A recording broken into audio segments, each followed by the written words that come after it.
Keduanya tampak berusia awal 20-an. Pria itu tampan, dan wanita itu cantik, membuat mereka tampak seperti pasangan. Keduanya berada di tingkat ke-10 tahap pemurnian Ki, menunjukkan tanda-tanda peningkatan.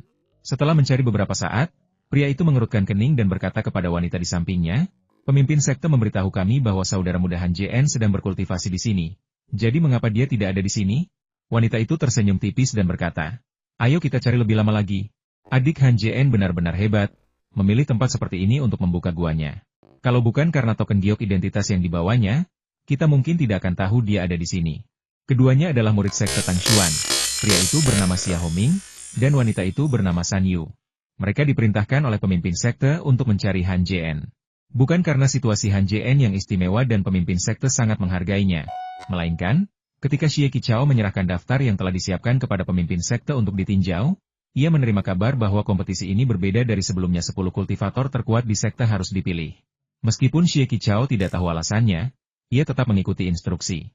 Namun, ia tidak memilih 10 orang, melainkan 9 orang. Salah satunya adalah Han JN. Master Tanggu belum pernah mendengar tentang Han JN sebelumnya, itulah sebabnya ia meminta muridnya untuk memanggilnya dan menanyakan apakah ia bisa berpartisipasi dalam kompetisi tersebut. Meskipun Master Tanggu tidak tahu mengapa Zhao Qichao memilih Han JN, ia mengerti pasti ada alasannya. Ia bukan orang yang tidak masuk akal. Selama kultivasi Han JN tidak terlalu lemah, ia akan membiarkan Xie Qichao menggunakan koneksinya. Lagi pula, ia tidak menganggap serius kompetisi ini. Jika bukan karena runtuhan kuno, ia tidak akan mengirimkan murid terbaik sektenya. Keduanya mencari di puncak gunung untuk waktu yang lama, tetapi tidak menemukan gua Han JN. Xia Homing berteriak, "Han JN, keluarlah!" Tatapan San Yu menyapu puncak gunung, matanya dipenuhi keheranan. Ia agak terkesan dengan Han JN, yang belum pernah ia temui sebelumnya. Formasi macam apa yang telah Han JN ciptakan hingga tak terdeteksi? Ketika sebuah formasi tak terdeteksi, hanya ada 2 kemungkinan orang yang membangun formasi tersebut memiliki tingkat kultivasi yang sangat tinggi.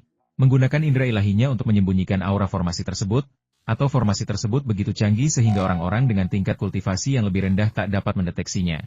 San Yu tidak percaya bahwa tingkat kultivasi Han JN lebih tinggi dari mereka. Dia pikir Han JN pastilah seseorang yang mahir dalam formasi. Xia Homing memanggil, tetapi Han JN tidak keluar. Ia mendengus dingin dan berkata, "Han JN, kalau kau laki-laki, keluarlah. Jangan bersembunyi di dalam gua." Begitu ia selesai berbicara, kilatan cahaya muncul 3 meter jauhnya, dan sebuah gua tiba-tiba muncul. Dari dalam gua, seorang pria berjubah biru perlahan keluar. Xia Homing dan San Yu sama-sama terkejut ketika melihat gua pihak lain hanya berjarak 3 meter. Mereka tidak menyadarinya dari jarak sedekat itu. Wajah Han JN muram. Ia melirik kedua pria itu dan berkata dengan tenang, "Ada apa?" Keduanya terkejut.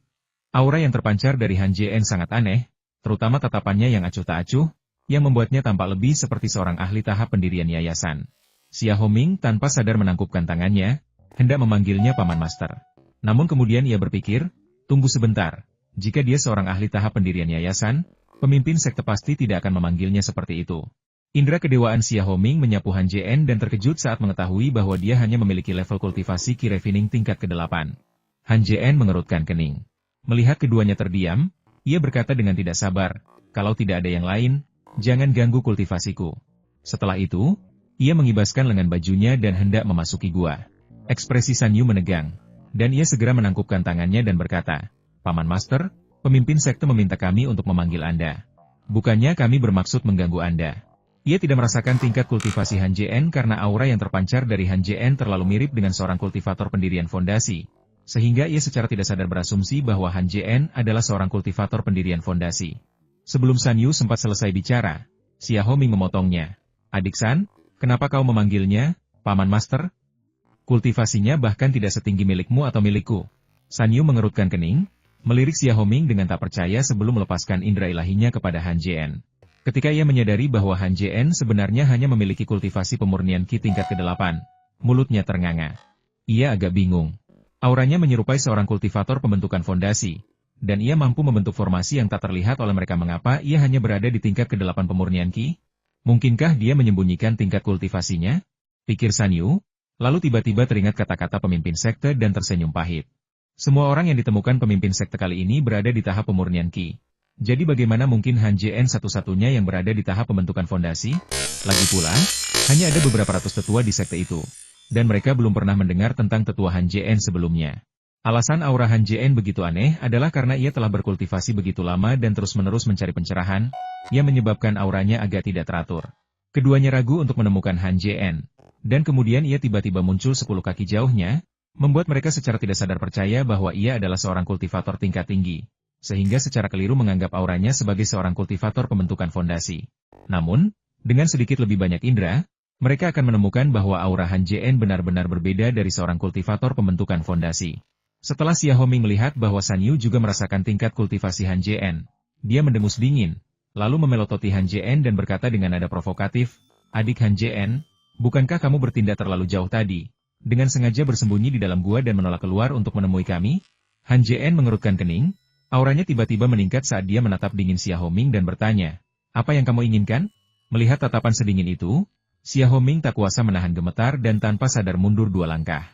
Untuk sesaat, ia merasa seolah-olah orang itu telah melihat ke dalam dirinya, dan hawa dingin menjalar di punggungnya. Setelah mundur selangkah, Xia Homing teringat bahwa orang itu baru berada di tingkat ke-8 pemurnian Qi. Mengapa ia harus takut padanya? Xia Homing mendengus dingin dan berkata, "Han Jien, jangan pergi terlalu jauh." Ia sangat kesal. Sebagai murid tingkat ke-10 pemurnian Qi dan salah satu talenta paling menjanjikan di Tang Xuanzong, dipanggil ke tempat ini oleh pemimpin sekte untuk mencari adik junior saja sudah cukup memalukan. Namun, setelah menemukan pihak lain, ia masih dimarahi dengan nada seperti ini. Jika ia tidak harus bertemu dengan pemimpin sekte nanti, ia pasti sudah bertindak. Tatapan mata Han Jien semakin dingin.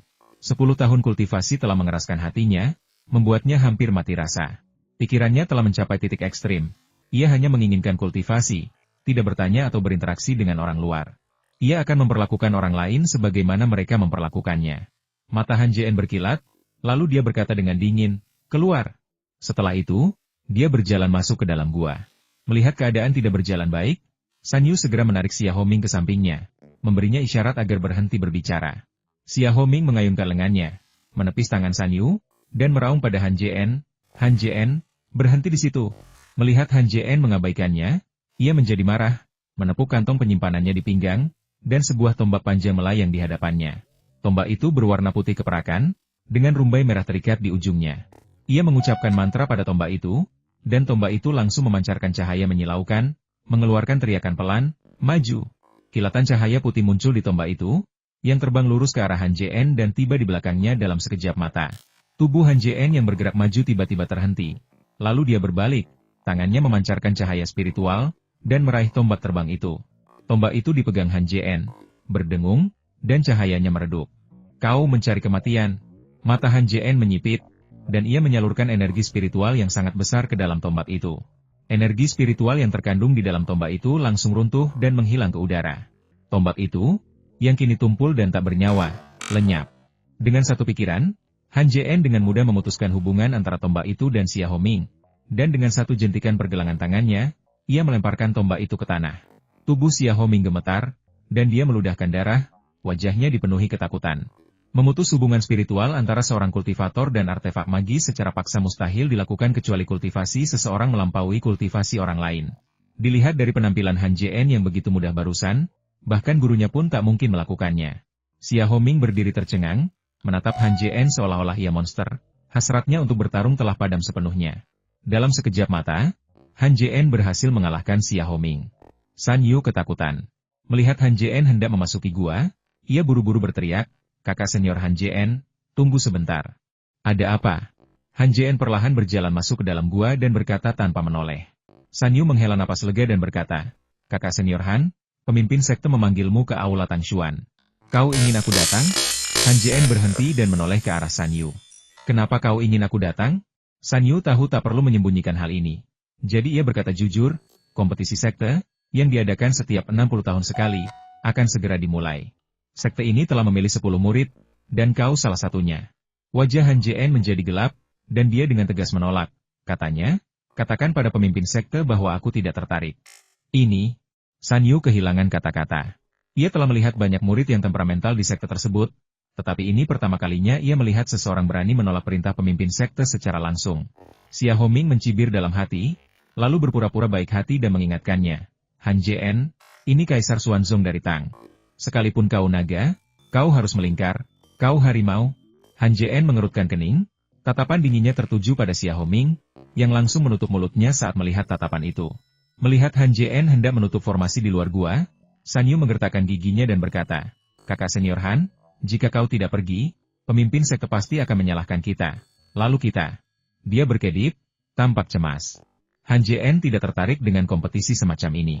Tepat saat hendak menutup formasi, ia teringat kata-kata San Yu dan bertanya, "Maksudmu kompetisi antar 10 sekte besar ini?" San Yu tidak tahu mengapa Han Jien menanyakan pertanyaan ini, tetapi dia tetap mengangguk dan berkata, "Ya." Han Jien terdiam sejenak, lalu berkata, "Ayo pergi." Ia melangkah keluar dari formasi, merapal mantra, dan mengikuti mereka berdua, terbang menuju istana Tang Xuan. Ketiganya terbang menuju SMA. Xia Homing tampak waspada terhadap Han Jien dan sengaja menjaga jarak darinya. San Yu merasakan hal yang sama. Entah mengapa, dia merasa gelisah saat bersama Han Jien. Han Jien tidak peduli. Wajahnya muram, dan dia tampak pantas dipukuli.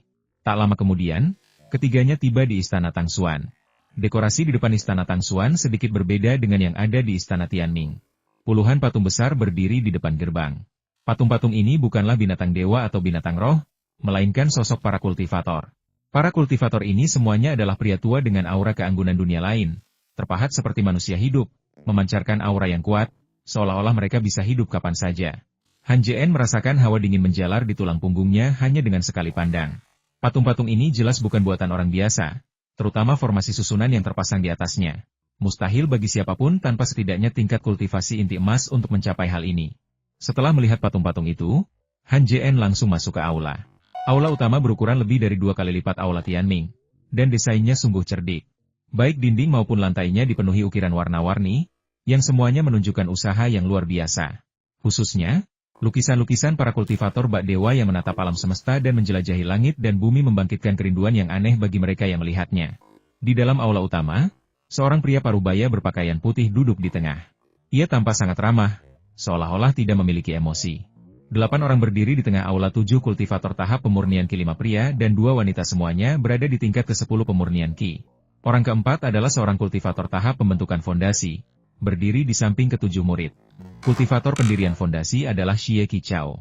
Melihat Han Jien mendekat, ia mencibir dalam hati. "Nak, akhirnya kau tiba."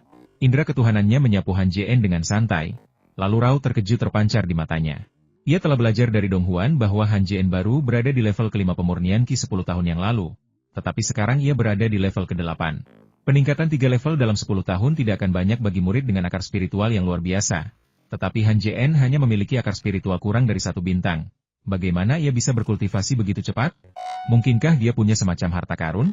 Mata Xie Qichao berbinar, dan dia menjadi agak tertarik pada Han Jien. Ketiganya berjalan ke tengah aula utama dan berkata bersamaan, murid Han Jien memberi salam kepada pemimpin sekte. Guru Tangguh mengangguk, tatapannya tertuju pada Han Jien, dan berkata, "Anda adalah Han Jien, yang menjadi murid 10 tahun yang lalu?"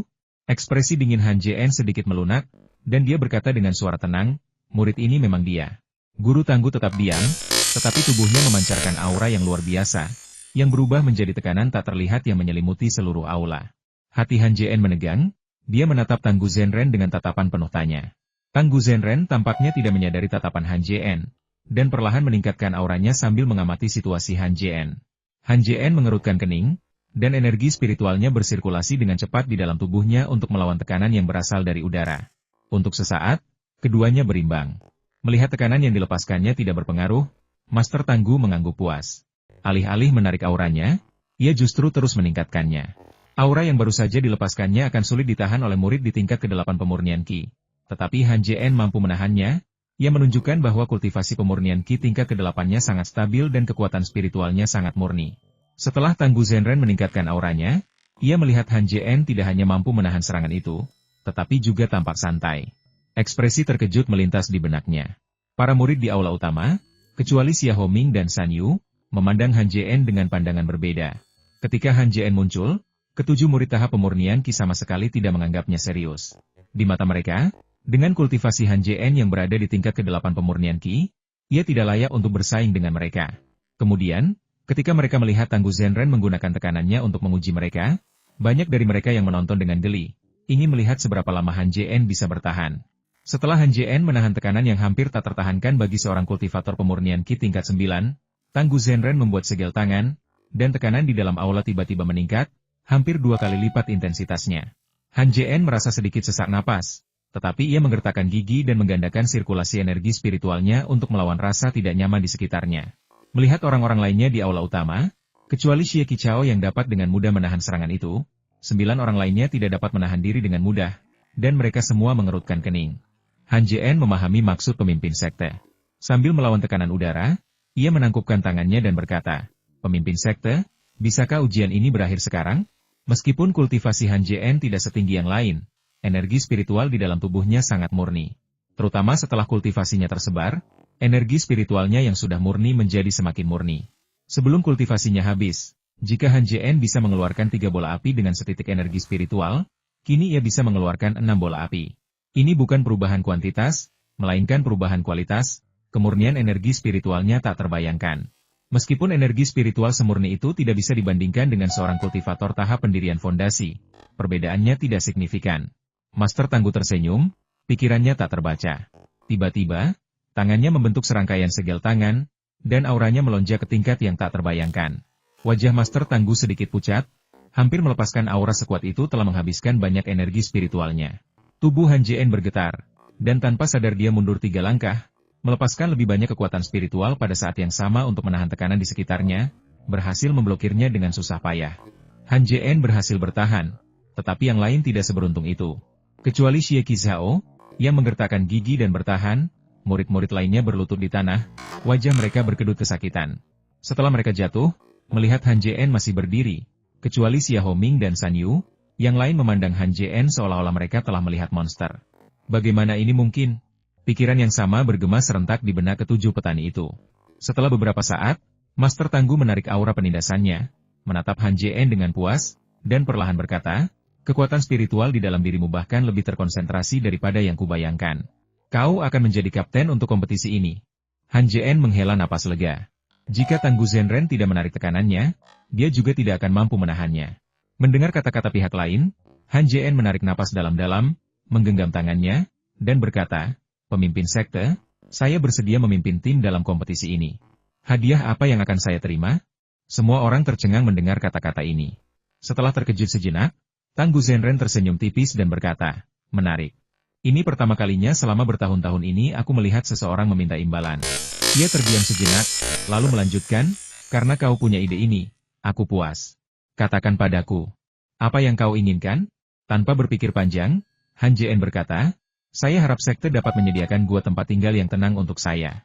Mendengar ini, semua orang terkejut. Bahkan Tuan Tangguh pun terkejut Han Jien mengajukan syarat yang sebenarnya bukan syarat. Melihat ekspresi Han Jien yang serius dan tidak terlihat bercanda, Master Sejati Tangguh berkata, "Jika kau bisa meraih juara pertama dalam kompetisi ini, tak seorang pun akan mengganggu kultivasimu hingga kau mencapai tahap pendirian fondasi." Ia terdiam sejenak, lalu melanjutkan, "Jika kau butuh bantuan saat mencapai tahap pendirian fondasi, kau bisa datang ke aula untuk menemuiku." Mendengar hal ini, ke-10 orang tersebut, termasuk Xie Qichao, menunjukkan ekspresi iri. Hal ini terutama berlaku bagi para murid pemurnian Qi yang belum mencapai tahap pembentukan fondasi. Mereka dipenuhi rasa iri.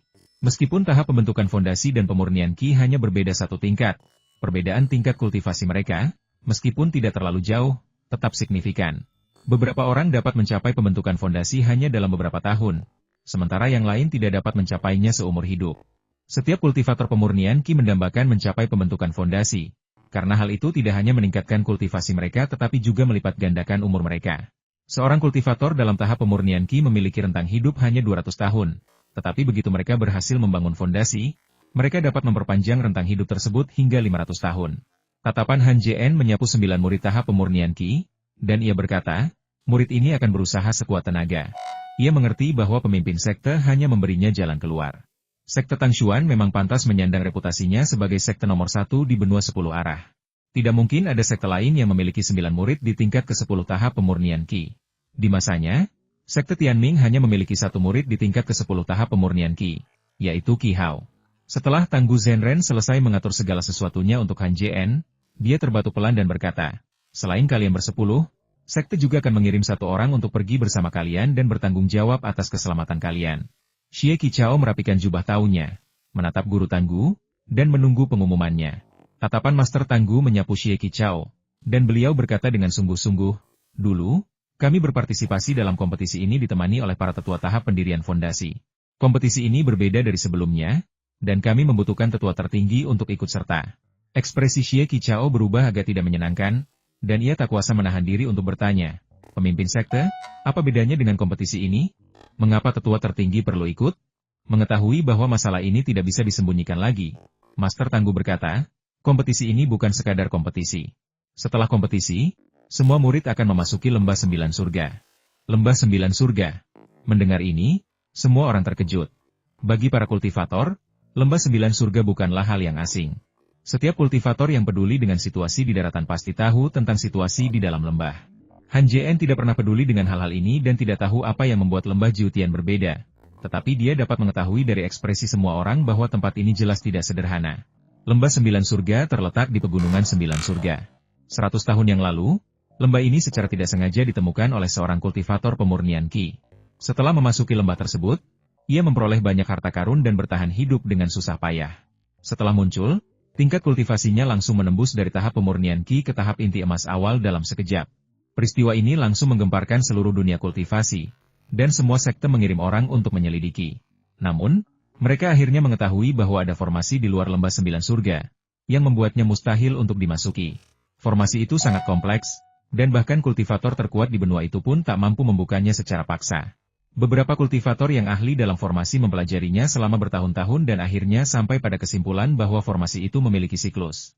Sesekali, pertahanannya akan melemah, dan kultivator manapun dengan aura lemah pun dapat memasuki lembah. Fakta bahwa lembah 9 surga tidak dapat diakses telah terlupakan seiring waktu.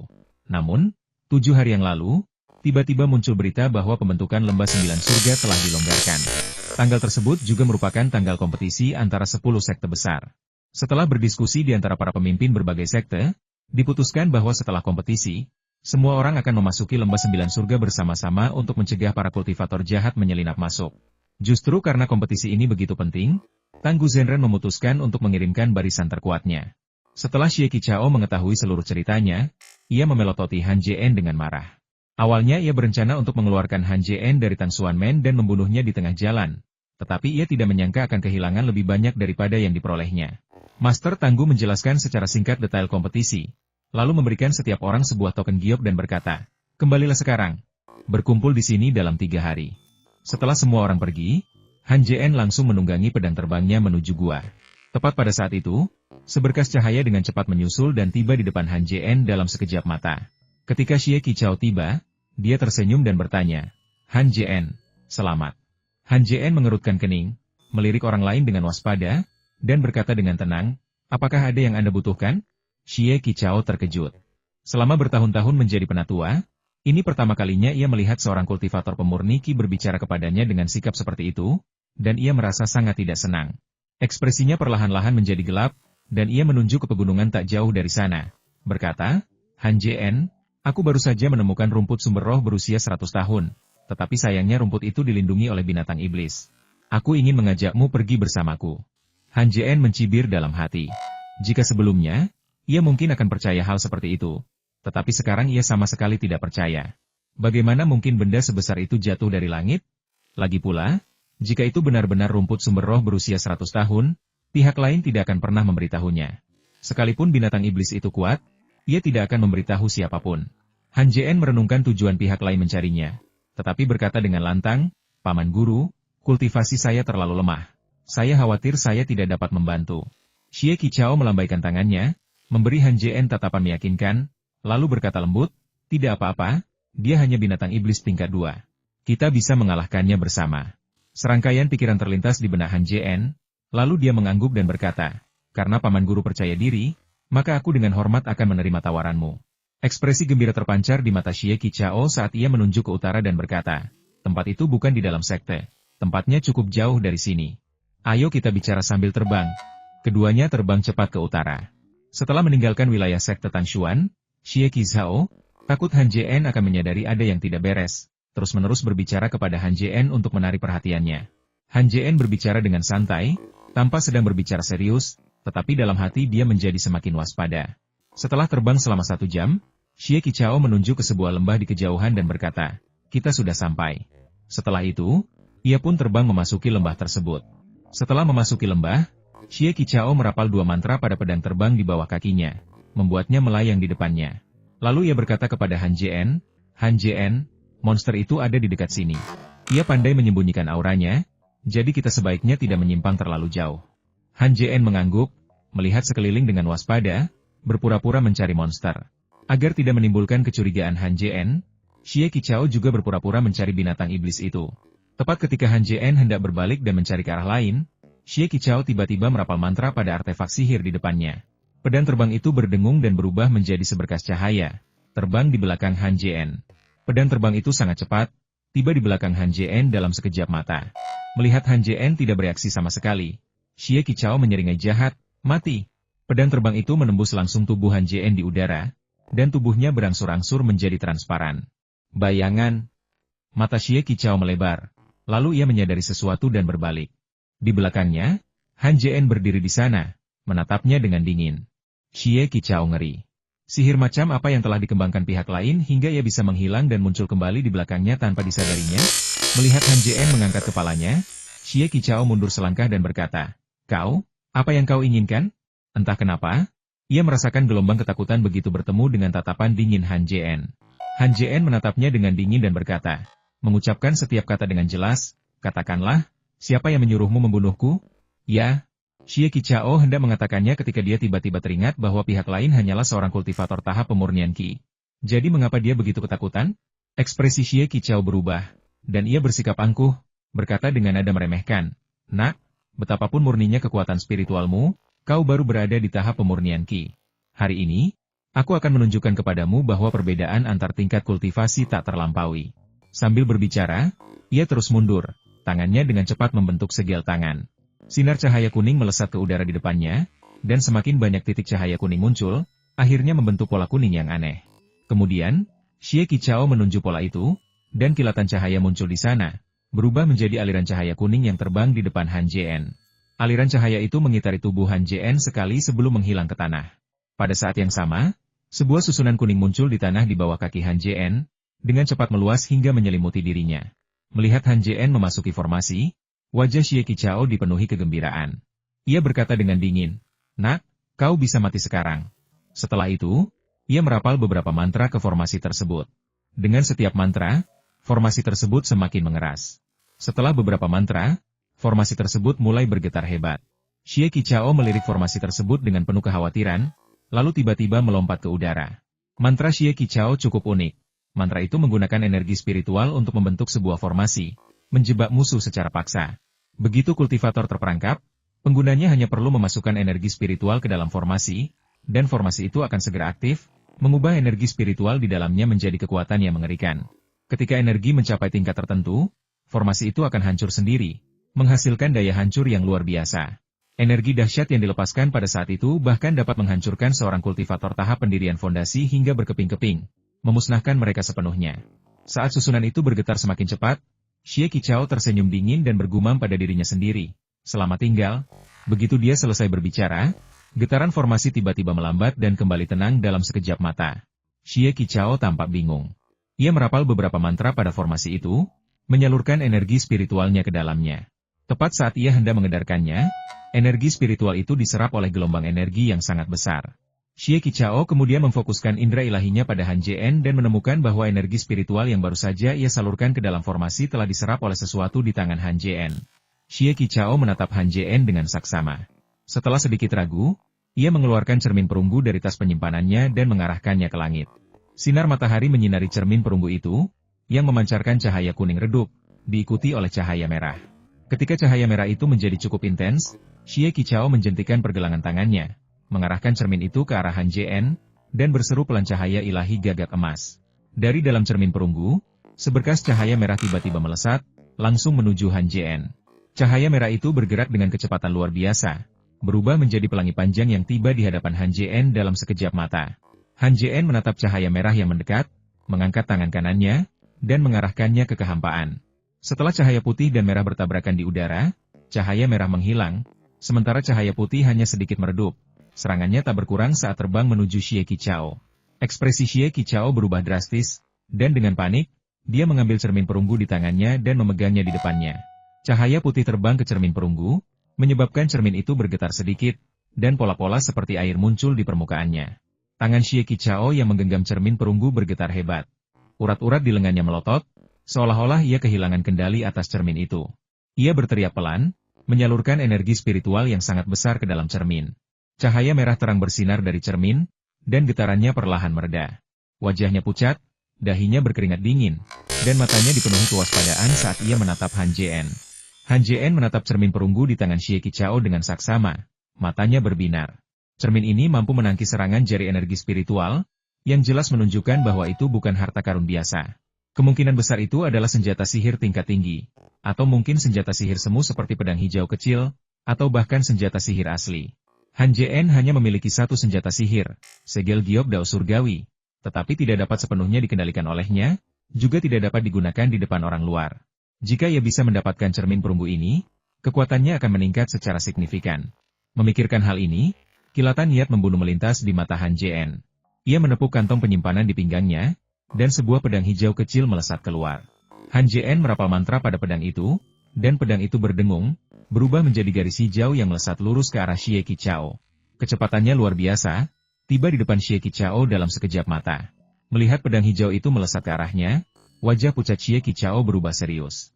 Ia sudah mendengar dari Dong Huan bahwa pedang hijau Han Jian sangat cepat, tetapi ia tidak menyangka akan secepat ini.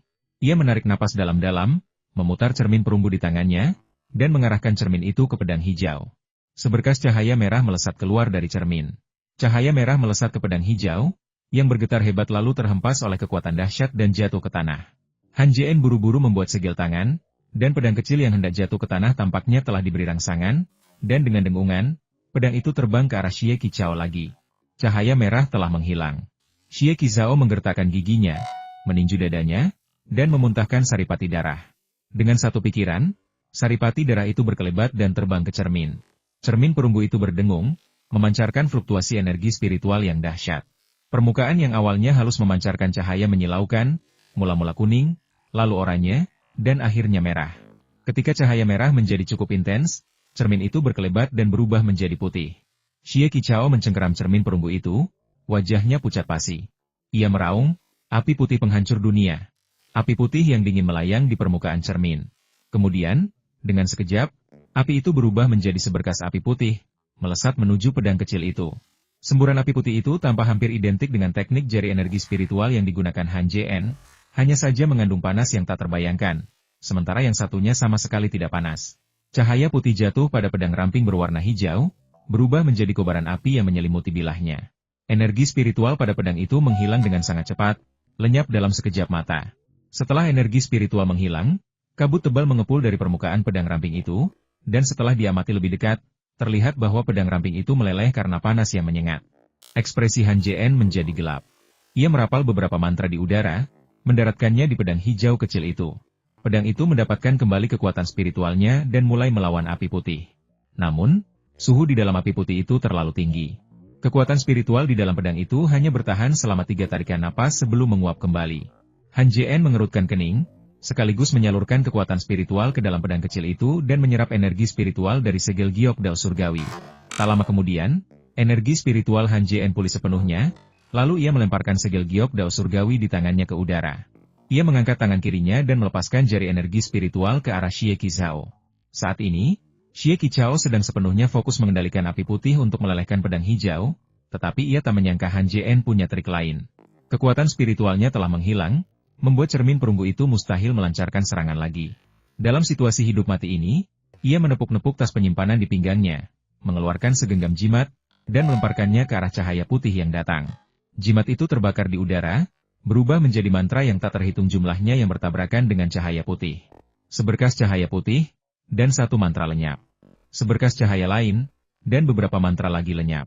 Dalam sekejap mata, semua mantra dengan mudah dilenyapkan oleh cahaya putih itu. Menatap cahaya putih itu lagi, cahayanya hanya sedikit meredup, dan tiba di hadapan Xie Qichao secepat kilat. Xie Qichao menggertakkan giginya, mengangkat cermin perunggu di tangannya, dan memegangnya di depannya. Cahaya putih menyambar cermin perunggu, membuatnya bergetar lagi, kali ini lebih hebat. Setiap kali bergetar, tubuh Xie Qichao bergetar hebat. Setelah beberapa kali, Xie Qichao tak mampu lagi mengendalikan diri, memuntahkan darah. Jari-jarinya pun terlepas, dan cermin perunggu itu pun jatuh dari tangannya. Saat melihat cermin perunggu jatuh, ekspresi Xie Qichao berubah drastis, dan dia dengan cepat menghindar dan terbang menuju cermin perunggu. Tatapan mata Han Jian dingin dan kejam saat dia menunjuk ke arah tempat Xie Qichao terbang. Xie Qichao, yang berada di udara, dengan cepat berputar dan mendorong ke belakang. Saat ia mundur, ia melihat cahaya putih itu juga berubah arah dan terbang ke arahnya. Ketakutan memenuhi wajah Xie Qichao. Ia tidak mengeluarkan artefak magis dari tas penyimpanannya untuk melindungi diri, karena ia tahu bahwa di bawah mantra ini, tidak ada artefak yang akan efektif. Ia melesat, dengan cepat tiba di titik di mana pedang hijau dan api putih berbenturan. Dengan pikiran, ia membuat api putih yang menyelimuti pedang hijau itu dengan cepat terlepas dan kembali ke depannya, terbang menuju cahaya putih yang berada di bawah kendalinya. Kedua sinar cahaya itu bertabrakan, tanpa saling meniadakan atau menimbulkan benturan keras. Sebaliknya, keduanya menyatu, berubah menjadi api seukuran ibu jari. Api itu seindah kristal es. Kesadaran Han Jian dan Xie Qichao secara bersamaan terputus oleh energi aneh, dan api yang menyatu itu melayang di udara, seolah tak bertuan. Setelah diamati lebih dekat, kita akan terkejut mendapati jari energi spiritual itu telah berubah menjadi inti api, tanpa suhu sama sekali. Garis api putih itu telah menjadi lapisan luar api, yang memiliki suhu yang sangat tinggi. Fakta bahwa kedua mantra aneh ini dapat menyatu mengungkapkan banyak misteri yang tak terpahami di dunia sihir, yang menunggu untuk diungkap oleh para kultivator. Bukan itu saja. Jika seseorang menggunakan indera ilahi untuk merasakannya, mereka akan menemukan bahwa kedua mantra yang menyatu itu mengandung aura yang mampu menghancurkan langit dan bumi. Aura ini sangat tersembunyi. Tanpa indera ilahi, mustahil untuk mendeteksinya. Setelah melihat mantra yang menyatu, keduanya menunjukkan ekspresi ngeri dan secara bersamaan menggunakan indera ilahi mereka untuk merasakannya. Ketika indera ketuhanan mereka mendarat pada api, keduanya gemetar dan wajah mereka menampakkan kengerian. Suhu yang terkandung dalam api itu begitu tinggi hingga benar-benar membakar indera ketuhanan mereka. Keduanya menyadari pada saat yang sama bahwa api ini adalah harta karun. Siapapun yang bisa menaklukkannya akan memiliki mantra yang kuat. Dilihat dari aura yang terpancar dari api tersebut, api itu bahkan lebih kuat daripada serangan berkekuatan penuh dari seorang kultivator inti emas, bahkan mungkin mencapai level seorang kultivator jiwa baru lahir tingkat awal. Bayangkan, jika seseorang memiliki jimat yang setara dengan jimat yang dibuat oleh seorang kultivator jiwa baru lahir, berapa banyak orang yang mungkin bisa melukai mereka? Mata Xie Qichao dipenuhi kegembiraan. Tepat saat ia hendak memadamkan api, cahaya hijau menyala di sampingnya, dan lubang berdarah seukuran ibu jari muncul di dadanya. Dari sana darah mengalir deras.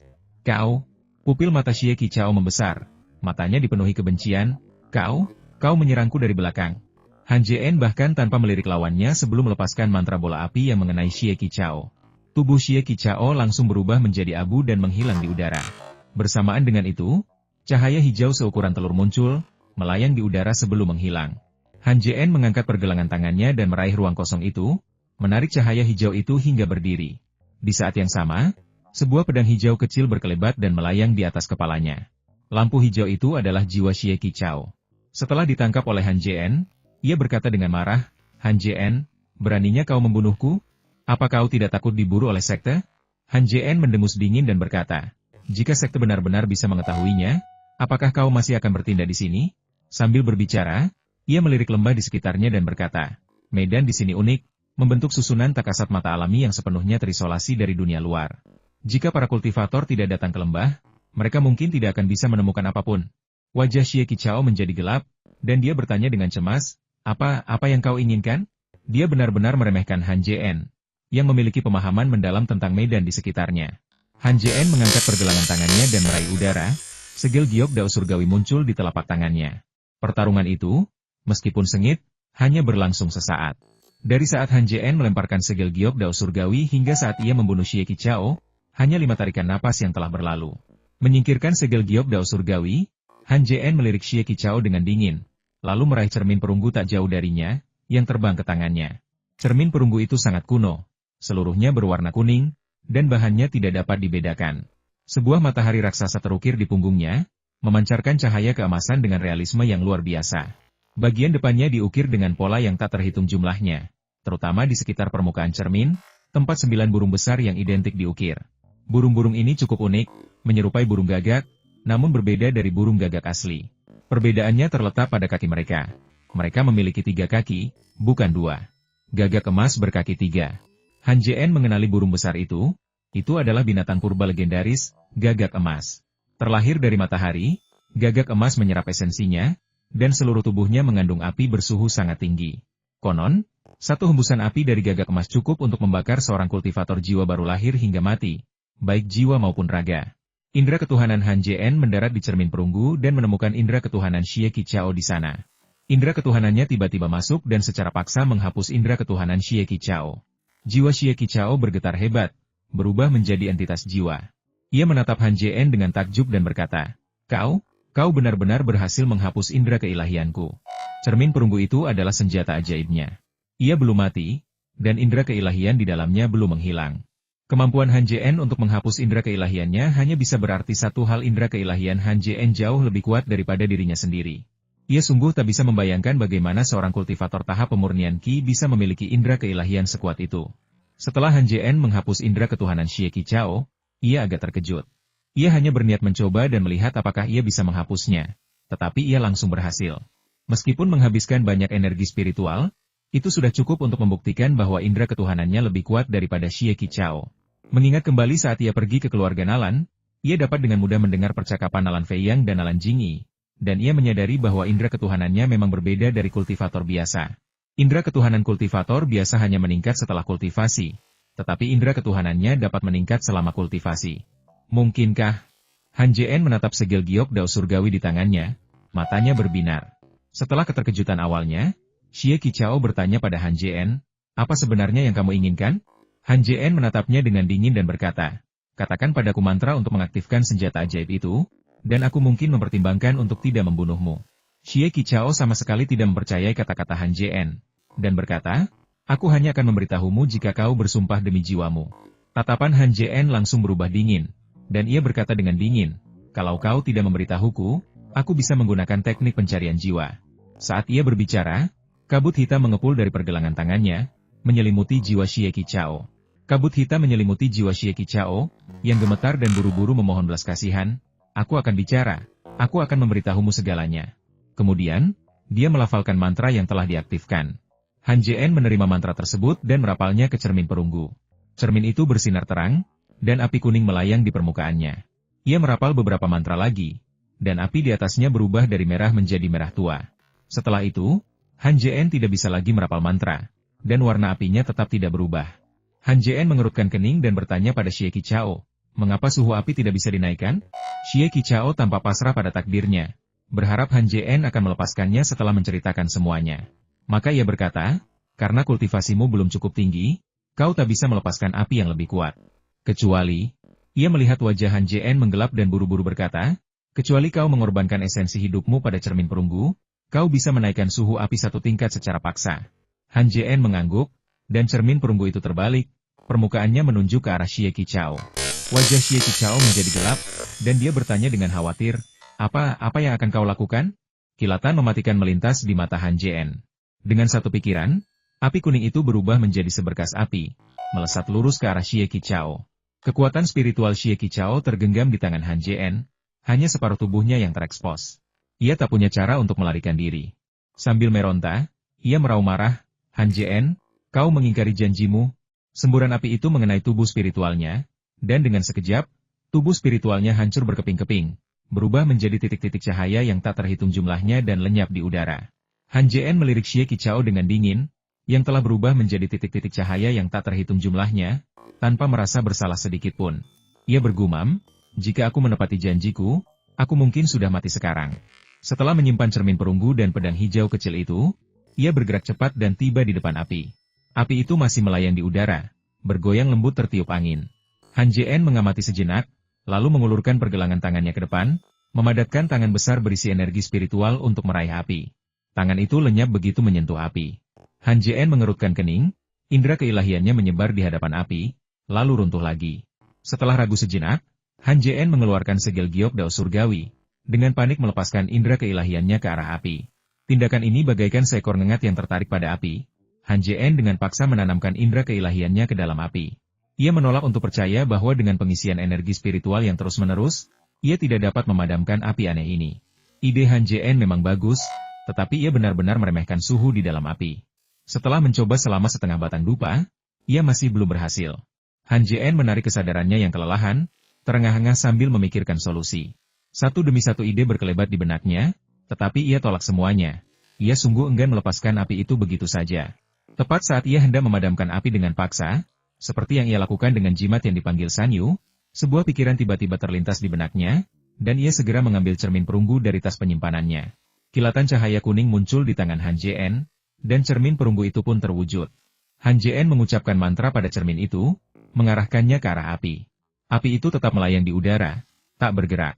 Han Jien melemparkan cermin perunggu itu ke arah api, cermin itu membentuk jalur di udara sebelum mendarat di samping api. Begitu cermin itu menyentuh api, seluruh cermin bergetar hebat. Kemudian, kilatan cahaya putih muncul, api menghilang, dan muncul kembali di dalam cermin. Pada saat yang sama, cermin perunggu itu bergetar lebih hebat lagi, dan indera ketuhanan yang dikendalikan Han Jien pun melemah dengan cepat, diambang menghilang dan memutuskan hubungannya dengan cermin perunggu itu. Jantung Han Jien berdebar kencang, dan indera keilahian yang lebih besar pun terlepas, mendarat di permukaan cermin. Saat Han Jien terus-menerus menguras energi spiritualnya, tarik-menarik pun terjadi. Setelah sebatang dupa terbakar, cermin perunggu itu akhirnya tenang. Han Jien melambaikan tangannya, dan cermin perunggu itu pun melayang ke tangannya. Han Jien mengamatinya dengan saksama dan agak kecewa karena tidak ada api di cermin itu. Saat ia hendak memeriksanya lebih dekat, ia terkejut mendapati mata salah satu dari 9 gagak emas di cermin perunggu itu telah menyala dan memutih. Melihat ini, Han Jien sangat gembira dan segera melihat ke-8 gagak emas lainnya. Kedelapannya memiliki mata hitam yang identik, kecuali mata paling atas yang telah berubah menjadi putih. Sebuah ide berani muncul di benak Han Jien, api itu mungkin telah memenuhi beberapa persyaratan cermin perunggu. Lalu tersimpan di dalam cermin, menerangi salah satu mata gagak emas. Karena apinya berwarna putih, mata gagak emas itu pun berwarna putih. Han Jien tidak yakin apakah tebakannya benar, tetapi ia tahu cermin perunggu itu adalah harta karun. Ketika Xie Qichao mengungkapkan cara mengaktifkan cermin tersebut, ia juga menjelaskan asal-usulnya. Menurutnya, leluhurnya secara tidak sengaja mendapatkan cermin itu dari pegunungan. Ketika ia mendapatkannya, selain dari sebuah buku yang mencatat cara mengaktifkannya, tidak ada informasi lain tentang cermin itu sendiri. Oleh karena itu, ia tidak tahu apakah cermin itu memiliki kekuatan supernatural yang kuat. Kekuatan supranatural adalah mantra yang sangat kuat. Baik mantra yang dikultivasikan sendiri maupun mantra yang tersembunyi di dalam artefak magis. Selama mantra tersebut memiliki kemampuan luar biasa, mantra tersebut disebut kekuatan supranatural oleh orang-orang di dunia kultivasi. Tentu saja, kekuatan supranatural sangat sulit untuk dikultivasikan, tetapi menyempurnakannya di dalam artefak magis jauh lebih mudah, hanya membutuhkan lebih banyak energi spiritual untuk menggunakannya. Melihat mata itu menyala, hati Han Jien dipenuhi rasa gembira. Jika ia bisa menyalakan ke-9 mata gagak emas, bukankah ia akan mampu membuka kekuatan supernatural gagak emas? Memikirkan hal ini, Han Jien merapal mantra pada cermin perunggu. 2 berkas cahaya muncul di permukaan cermin, 1 kuning dan 1 lagi putih. Berkas cahaya kuning tidak tepat berada di tengah, sementara berkas cahaya putih tepat berada di atas, di posisi yang sama dengan gagak emas. Melihat cahaya putih muncul, Han Jien tahu bahwa dugaannya sebelumnya benar. Ia merapal mantra ke arah cahaya putih itu, dan sebuah riak muncul di permukaan cermin, dengan cahaya yang melayang di sana. Han Jien ragu sejenak, lalu merapal mantra ke arah cahaya kuning. Sebuah riak menyambar, dan cahaya putih itu terbang ke cermin, sementara api kuning melayang di permukaannya. Dengan pikiran, Han Jien mengarahkan cermin perunggu itu, dengan indera ilahinya, ke arah pohon menjulang tak jauh dari sana. Kilatan api kuning berubah menjadi seberkas api, melesat lurus ke arah pohon itu. Detik berikutnya, terdengar suara dentuman yang memekakan telinga, dan pohon itu patah menjadi 2. Sebelum separuh bagian lainnya menyentuh tanah, api menyembur dari ujung yang patah, dan dalam sekejap mata, seluruh pohon itu hancur menjadi abu. Secercah kegembiraan melintas di mata Han Jien saat ia menyimpan cermin perunggu itu. Setelah itu, Han Jien segera membersihkan lembah, menghapus jejak pertempuran, sebelum memanggil artefak magisnya dan terbang menuju Kaisar Xuanzong dari Tang. Setibanya di sekte tersebut, ia merasa lega karena tidak ada murid yang menanyakan apapun kepadanya. Berbeda dengan sekte Tianming, sekte Tang Xuan, meskipun memiliki murid yang tersembunyi dan menjaga sekelilingnya, tidak memiliki banyak murid. Berbeda dengan sekte Tianming yang memiliki murid di mana-mana. Tentu saja, hal ini berkaitan dengan aturan sekte yang berbeda-beda. Sekte Tang Xuan, mungkin karena wilayahnya yang luas dan sumber daya yang melimpah, hanya memberlakukan sedikit batasan pada murid-muridnya. Selain kepatuhan tanpa syarat terhadap perintah sekte, tidak ada batasan lokasi kultivasi mereka.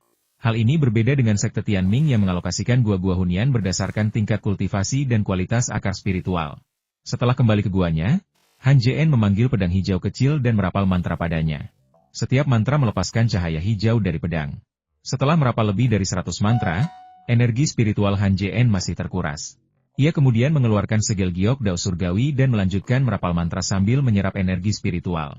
Ada dua cara bagi para kultivator untuk memurnikan artefak magis mereka. Yang pertama adalah melalui pemurnian pengorbanan, dan yang kedua adalah melalui pemurnian darah. Setelah mendapatkan artefak magis, tanpa mantra aktivasi, artefak tersebut dapat dikendalikan, tetapi hanya kurang dari 1/10 kekuatannya. Setelah disempurnakan, kekuatannya akan bervariasi tergantung pada tingkat penyempurnaannya. Jika artefak dapat disempurnakan sepenuhnya, artefak tersebut akan mudah digunakan. Tentu saja, artefak magis tidak dapat disempurnakan hanya sekali. Seiring dengan peningkatan level kultivasi seorang kultivator, artefak tersebut harus disempurnakan lagi. Jika tidak, artefak tersebut tidak hanya akan mampu menahan energi spiritual yang lebih kuat, tetapi juga mustahil untuk digunakan dengan terampil. Jika material artefak terlalu lemah, artefak tersebut bahkan dapat runtuh. Pemurnian darah, seperti namanya, melibatkan penggunaan esensi kehidupan seseorang untuk memurnikan artefak magis. Ini adalah metode pemurnian yang paling umum digunakan oleh para kultivator pada tahap inti emas ke atas. Pemurnian darah artefak magis berlangsung cepat, hanya mengonsumsi sedikit energi spiritual, dan dapat diselesaikan dalam waktu setengah hari hingga beberapa hari. Setelah berhasil, pemurnian lebih lanjut tidak diperlukan seiring dengan peningkatan level kultivasi. Tentu saja, pemurnian darah artefak magis juga memiliki kekurangan, yaitu keunikan. Seorang kultivator hanya dapat memiliki satu artefak magis pemurnian darah seumur hidup mereka, yang menjadi artefak magis kelahiran mereka. Kecuali artefak magis kelahiran mereka dihancurkan, mereka tidak dapat memurnikan artefak magis lain dengan pemurnian darah. Ketika artefak magis kelahiran rusak parah, pemiliknya juga akan terpengaruh. Tingkat keparahan kerusakan bervariasi, mulai dari cedera ringan hingga penurunan level kultivasi. Tentu saja, untuk setiap kerugian ada keuntungan. Setelah dimurnikan dengan darah, artefak magis tidak lagi hanya mudah digunakan. Artefak tersebut kini terhubung dengan pikiran pengguna, berbagi kemuliaan sekaligus kehinaan. Hanya dengan pikiran, artefak dapat menyerang sesuai keinginan pengguna, dan kekuatan serangannya jauh melampaui artefak yang dimurnikan dengan darah. Seiring meningkatnya level kultivasi seorang kultivator, kekuatan artefak magis yang dimurnikan dengan darah juga meningkat. Selama material artefak dapat menahan batas energi spiritual, artefak tersebut dapat terus berkembang. Namun, jika material artefak terlalu buruk, menyuntikkan energi spiritual secara paksa untuk melancarkan serangan akan mengakibatkan kehancurannya. Dalam kasus seperti itu, seseorang harus menemukan material yang lebih baik dan terus menyempurnakannya untuk lebih meningkatkan kualitas artefak. Meskipun pemurnian darah dan pemurnian pengorbanan berbeda, keduanya memiliki tujuan yang sama untuk memudahkan penggunaan artefak magis. Meskipun pedang hijau kecil ini bukan senjata ajaib, ia memiliki sedikit jiwa dan masih dapat dimurnikan dengan darah. Namun, bagaimanapun juga, pedang ini adalah senjata sihir semu, yang membuatnya sangat sulit dimurnikan.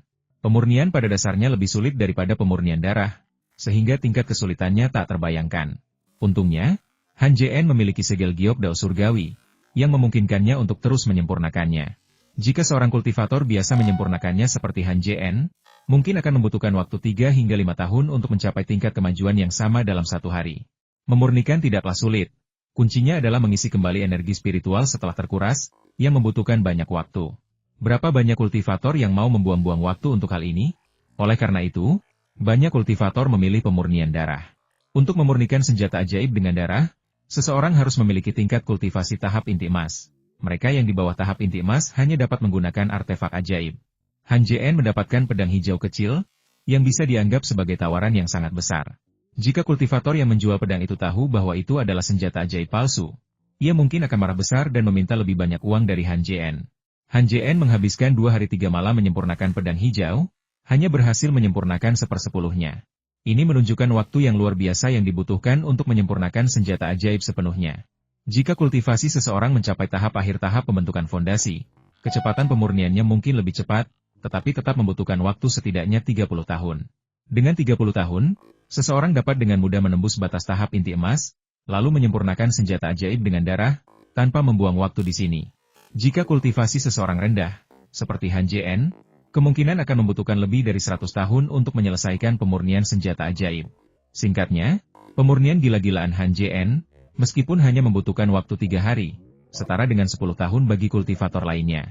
Setelah Han Jien selesai memurnikan pedang hijau, dia merapal mantra, dan pedang itu memancarkan cahaya hijau lalu lenyap begitu saja. Pedang kecil itu luar biasa cepat. Sebuah gerakan kabur muncul di depan pintu masuk gua, hampir membuat Han Jien kehilangan kendali dengan indera ketuhanannya. Tatapan Han Jien menajam, dan dibimbing oleh indera ketuhanannya, pedang hijau itu terbang kembali kepadanya, mengitari tubuhnya sekali, lalu terbang menuju pintu masuk gua. Setelah mengulanginya beberapa kali, Han Jien akhirnya menguasainya. Ia kemudian menyarungkan pedang hijau itu dan pergi.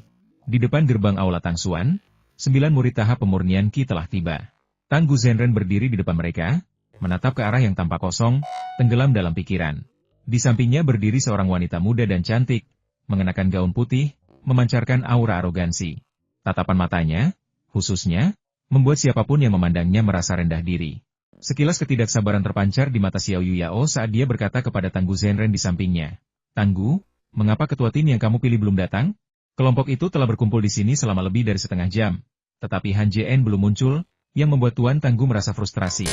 Mendengar pertanyaan pamannya, Tuan Tanggu mengerutkan kening dan berkata, Paman Xiao, dia mungkin ada urusan, jadi dia mungkin terlambat. Xiao Yuyao mendengus dingin, matanya penuh penghinaan, dan berkata, kalau dia ada urusan, apa itu berarti kita tidak perlu? Kita terlambat? Apa kita harus menunggunya bersama? Jika bukan karena Master Tanggu yang berulang kali menekankan bahwa kompetisi ini sangat penting, dia pasti sudah pergi sejak lama, dan tidak akan pernah menunggu murid tahap pemurnian Qi di sini. Tuan Tanggu tampak malu, menarik napas dalam-dalam, lalu menggertakkan giginya, dan berkata, Paman Tuan, kita tunggu saja dupanya. Kalau dia tidak datang saat itu, kita akan... Xiao Yuyao melambaikan lengan bajunya, menyela perkataan Tanggu Zhenren, dan berkata dengan tegas, tidak perlu, kita tunggu saja di sini. Aku ingin melihat murid mana yang begitu sombong sampai membuatku menunggu di sini.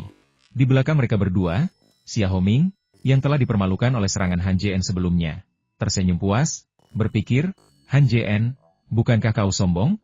Bukankah kau meremehkan semua orang? Bukankah kau merasa benar sendiri tentang kemampuan Tao Mu yang mendalam? HMPH, kali ini kau telah membuat Grandmaster marah, kau ditakdirkan untuk gagal. Mari kita lihat bagaimana kau masih bisa menjadi pemimpin tim. Waktu berlalu begitu cepat, dan setengah jam berlalu dalam sekejap mata. Tuan Tanggu mulai sedikit marah dan berkata, Paman Xiao, haruskah aku mengirim seseorang untuk mencarinya? Tepat saat Xiao Yuyao hendak berbicara, raut terkejut melintas di alisnya, dan dia berkata, tidak perlu, dia sudah ada di sini. Master Tanggu terkejut. Ia menatap langit, tetapi tidak ada seorang pun di sana. Han Jien tidak terlihat. Saat ia bertanya-tanya apakah Han Jien benar-benar datang, seberkas cahaya tiba-tiba datang, mencapainya dalam sekejap mata. Sosok itu mendarat, memperlihatkan siluet Han Jien. Han Jien segera menangkupkan tangannya dan berkata, murid Han Jien memberi salam kepada Master Changmen, memberi salam kepada Grandmaster. Tatapan Xiao Yuyao jatuh pada Han Jien, dia sedikit terkejut, dan berseru, itu kamu? Han Jien tersenyum kecut. Katanya takdirlah yang mempertemukan musuh, dan ia akan bertemu senior ini lagi. Kenapa dia ada di sini? Apakah dia yang memimpin tim kali ini? Memikirkan kembali apa yang terjadi ketika ia menerobos masuk ke guanya. Wajah Han Jien memucat. Ia berkata, Grandmaster, murid ini sepertinya belum pernah melihatmu sebelumnya. Alis Xiao Yuyao berkedut. Melihat betapa fasihnya Han Jien, ia menelan kembali kata-kata celaan yang hendak diucapkannya dan berkata, karena kau di sini, ayo pergi. Bukan hanya karena Han Jien fasih, alasan yang lebih penting adalah Han Jien pernah menyelamatkannya sebelumnya. Ia tidak menganggap Han Jien serius, juga tidak menganggapnya sebagai dermawan. Tanpa sadar, ia sudah menganggap Han Jien sebagai teman dekatnya. Semua orang tercengang melihat Xiao Yuyao tidak menyalahkan Han Jien. Tanggu Zhenren, yang terbiasa dengan temperamennya, menatap dengan mata terbelalak tak percaya.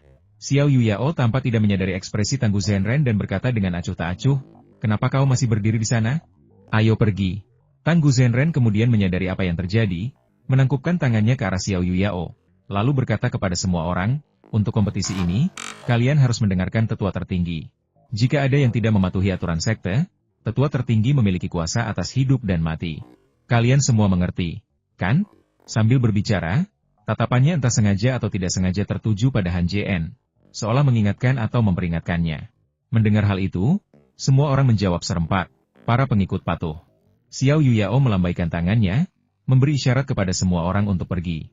Kemudian, dengan gerakan cepat, ia berubah menjadi seberkas cahaya putih dan terbang ke langit. Melihatnya bisa terbang di udara tanpa menggunakan artefak sihir apapun, hati semua orang langsung dipenuhi kegembiraan. San Yu semakin takjub dan berseru, teknik melarikan diri. Apakah ini teknik melarikan diri yang legendaris? Master Tanggu juga menyaksikan dengan penuh kerinduan saat menyaksikan semua orang terbang ke langit, dan berseru, seni melarikan diri sungguh menakjubkan. Kau bisa terbang tanpa menginjak artefak magis. Kapan aku bisa mempelajari seni melarikan diri? Teknik melarikan diri, mantra yang dirapalkan dengan kekuatan spiritual yang luar biasa, tersedia bagi para kultivator setelah kultivasi mereka mencapai tahap inti emas. Kultivator teknik melarikan diri dapat terbang tanpa menggunakan artefak magis, sebuah perbedaan besar antara kultivator tingkat tinggi dan rendah. Kecepatan terbang teknik melarikan diri sangatlah cepat. Konon ketika seorang kultivator menguasai teknik melarikan diri hingga tingkat yang sangat tinggi, mereka dapat mengecilkan bumi hingga 1 kaki. Tentu saja, mengecilkan bumi hingga 1 kaki juga merupakan mantra tingkat tinggi. Dan bahkan jika dikuasai, mantra ini tidak dapat digunakan tanpa kekuatan spiritual yang memadai. Konon hanya mereka yang telah mencapai tahap jiwa baru lahir yang dapat menggunakan mantra ini. Setelah dikuasai, mantra ini menghilangkan kebutuhan untuk terbang. Beberapa langkah saja dapat langsung berteleportasi ribuan mil. Tempat kompetisi 10 sekte besar ini tidak berlokasi di satu negara saja, melainkan di persimpangan kerajaan Tang, Song, dan Yan Pegunungan 9 Surga. Pegunungan 9 Surga jauh lebih besar daripada Pegunungan 7 Surga, dan tempat ini sangat misterius. Terdapat formasi yang tak terhitung jumlahnya di dalam pegunungan ini, dan tidak diketahui siapa yang membangunnya atau kapan. Yang diketahui hanyalah bahwa formasi tersebut telah ada sejak tempat itu ditemukan oleh para kultivator. Lembah 9 Surga dikelilingi oleh formasi susunan yang sangat banyak, berlapis-lapis. Formasi susunan luar tidak kuat, dan kultivator tahap pemurnian Ki dapat dengan mudah masuk. Namun, semakin dalam seseorang masuk, kekuatan formasi susunan meningkat, dan bahkan kultivator tahap inti emas pun tidak dapat menjamin masuk. Hanya kultivator yang mahir dalam formasi susunan yang dapat menciptakan celah jangka pendek pada formasi susunan setelah analisis yang panjang, yang memungkinkan mereka untuk masuk. Lembah 9 Surga terletak di tepi Pegunungan 9 Surga. Seperti diketahui, formasi di tepi Pegunungan 9 Surga tidak kuat, dan kultivator tahap pemurnian Ki manapun dapat memasukinya. Namun, tempat ini berbeda. Formasinya cukup aneh, mengendur setiap 100 tahun. Hanya ketika mengendur lagi, kultivator tahap pemurnian Ki dapat memasukinya. Tentu saja, mereka yang tingkat kultivasinya lebih tinggi dari tahap pemurnian Ki akan terpental kembali oleh gelombang energi saat memasukinya. Jika mereka mencoba memaksa masuk, konon mereka akan langsung terbunuh oleh jutaan petir di dalam formasi tersebut. Kompetisi pertukaran 10 kerajaan diadakan di ruang terbuka di luar Lembah 9 Surga. Tempat ini awalnya bukan ruang terbuka. Seperti tempat lain, merupakan bagian dari pegunungan.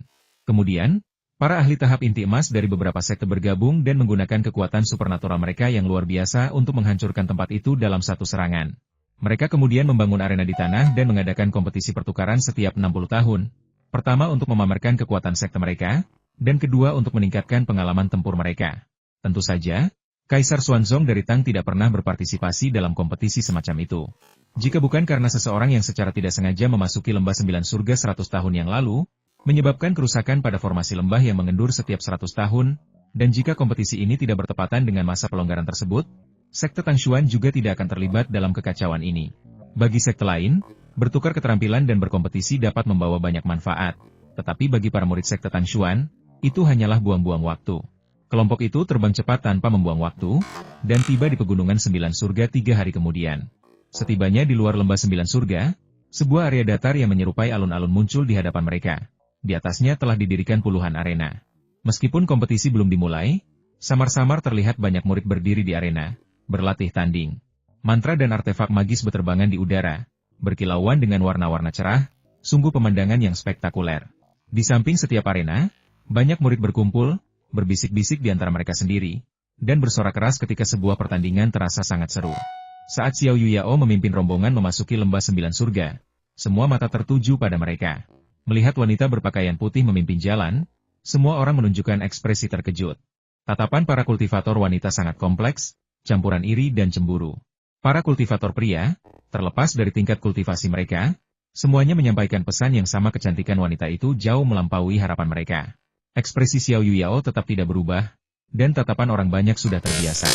Ia bergerak cepat, mendarat di tengah lembah, diikuti Han Jien dan yang lainnya dari dekat. Saat ia mendarat, 10 orang terbang keluar dari gua di ujung alun-alun. Ke-10 orang ini memiliki aura yang sangat kuat, yang jelas menunjukkan bahwa mereka adalah kultivator tahap inti emas.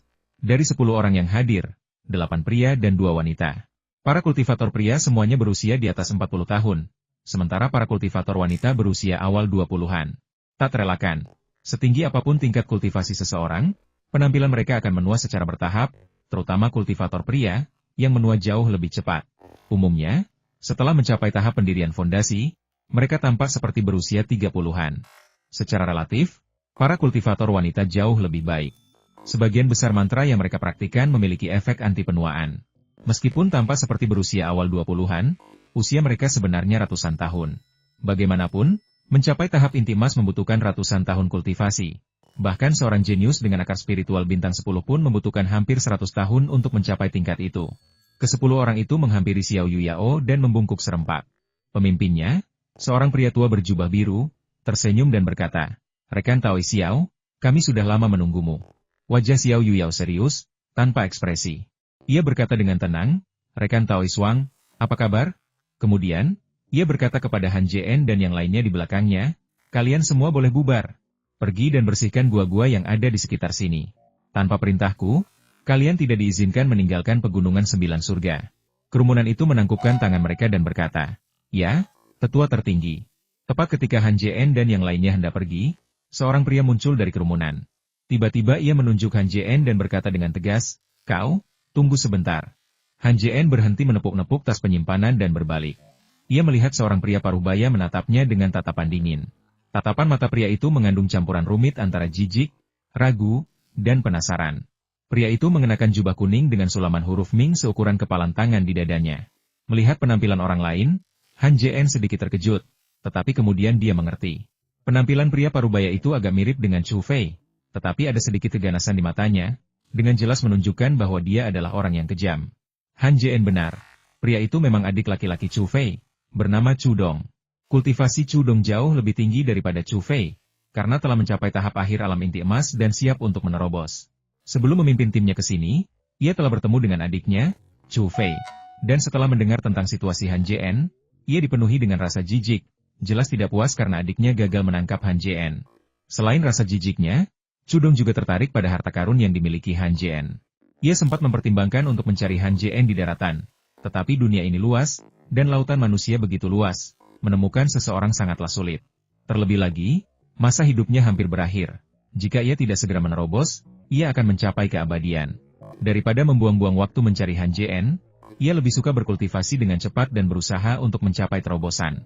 Tujuan utamanya datang ke Lembah 9 Surga adalah berharap para murid Sekte Cahaya Surgawi dapat membawa harta karun dan ramuan spiritual dari lembah tersebut. Lagi pula, kultivator yang masuk terakhir kali muncul dengan peningkatan kultivasi yang signifikan, menunjukkan bahwa lembah tersebut menyimpan banyak harta karun yang dapat meningkatkan kultivasinya. Chu Dong datang dengan pikiran ini, tetapi tiba-tiba melihat Han Jien di sana. Ingatannya tentang Han Jien tidak mendalam, ia hanya tahu penampilannya dari kakaknya.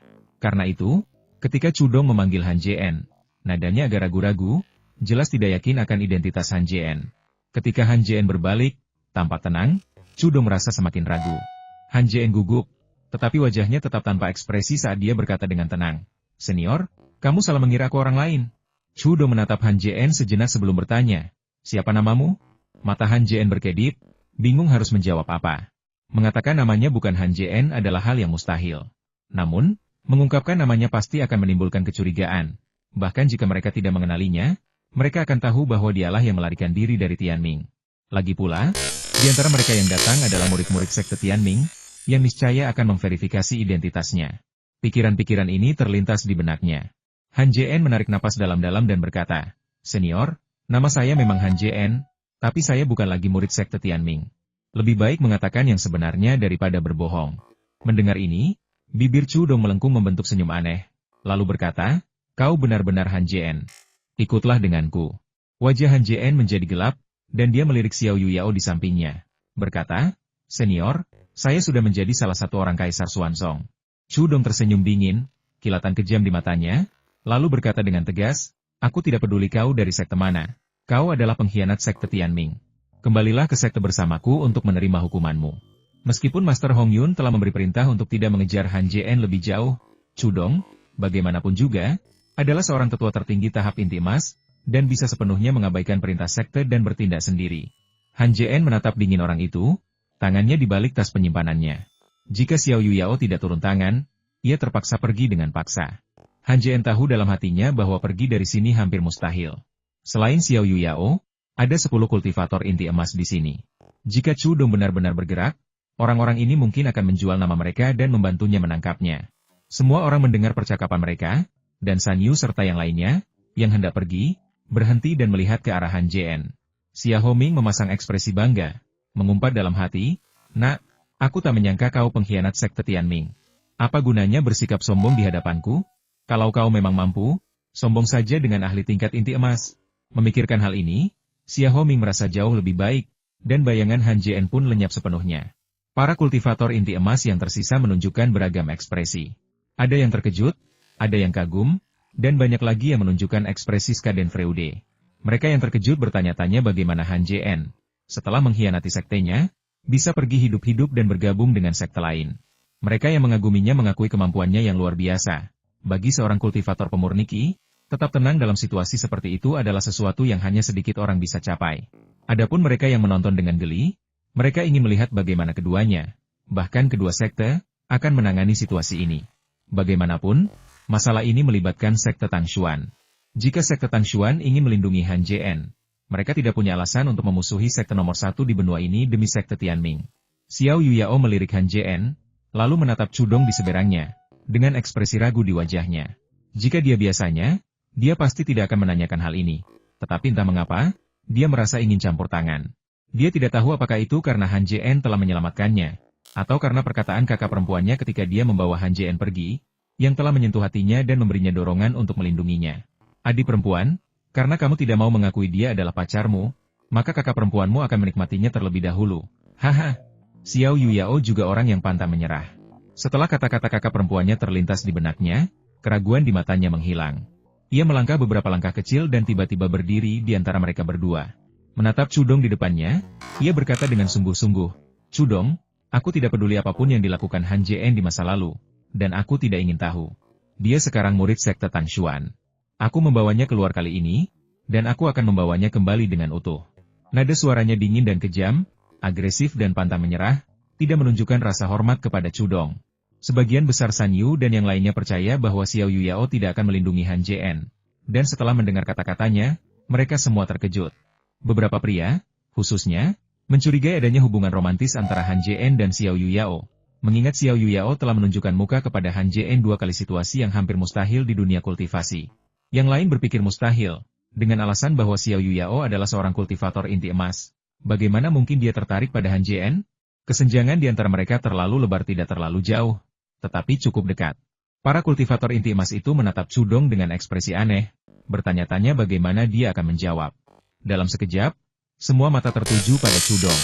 Wajahnya langsung berubah muram, dan ia memelototi Xiao Yuyao dengan marah, lalu berkata tajam, "Xiao Yuyao, jangan bertindak terlalu jauh. Apa kau percaya hubungan antara sekte Tianming dan sekte Tangshuan akan menjadi bermusuhan karena perkataanmu barusan? Sekte Tangshuan dikenal sebagai sekte nomor satu di benua ini, dan itu tidak berlebihan. Mereka tidak takut diancam." Xiao Yuyao pun sama. Ia sombong dan sama sekali tidak menganggap serius kultivator lain. Ia langsung mencibir dan berkata, "Apa kau pikir sekte Tangshuan takut konfrontasi?" Ia terdiam sejenak, dan suaranya menjadi sangat dingin.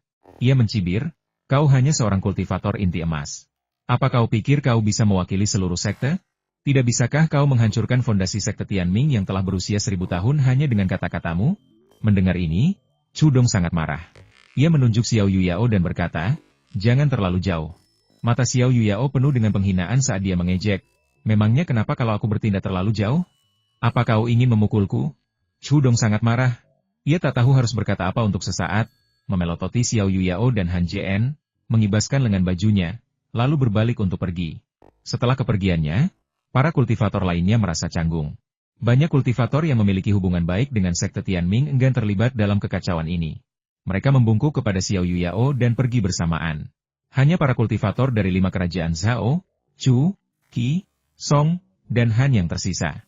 Zhao Gen, pemimpin tim kerajaan Zhao, tersenyum tipis dan menenangkan suasana. Berkata, "Semuanya, jangan bicarakan hal-hal yang tidak menyenangkan itu. Mari kita bicarakan kompetisi. Rekan Daoi Xiao, para murid sekte Tangshuan juga telah tiba. Kapan kompetisinya akan dimulai?" Xiao Yuyao tidak tertarik dengan masalah ini dan berkata dengan tenang, "Kamu putuskan." Zhao Gen tampak malu, lalu tersenyum dan berkata, "Baiklah, mari kita bahas besok dan berikan jawaban pada rekan Daoi Xiao, ya?" Xiao Yuyao mengangguk acuh tak acuh dan berkata, "Jika tidak ada yang lain, aku akan pergi sekarang." Ketua tim Qi, Zhuge Tianyang, yang tergila-gila pada Xiao Yuyao, segera berkata, "Adik Xiao, ada yang ingin kubicarakan denganmu. Bisakah kita meluangkan waktu untuk mengobrol?" "Tidak ada waktu." Xiao Yuyao bahkan tidak melirik Zhuge Tianyang, melewatinya, dan terbang menuju puncak gunung tak jauh dari sana. Han Jian melirik kerumunan, lalu berbalik dan pergi. Melihat Han Jian pergi, San Yu dan yang lainnya tentu saja tidak ingin berlama-lama di sana. Mereka mengikutinya dan terbang menuju tempat tak jauh yang menyediakan gua-gua tempat tinggal bagi para kultivator tahap pemurnian Qi. Zhuge Tianyang menatap kepergian Xiao Yuyao, mendengus dingin, dan bergumam, "Dasar jalang, jangan sombong. Suatu hari nanti, aku akan membuatmu tunduk padaku." Meskipun suara Zhuge Tianyang tidak keras, suaranya terdengar jelas oleh para kultivator inti emas di sekitarnya.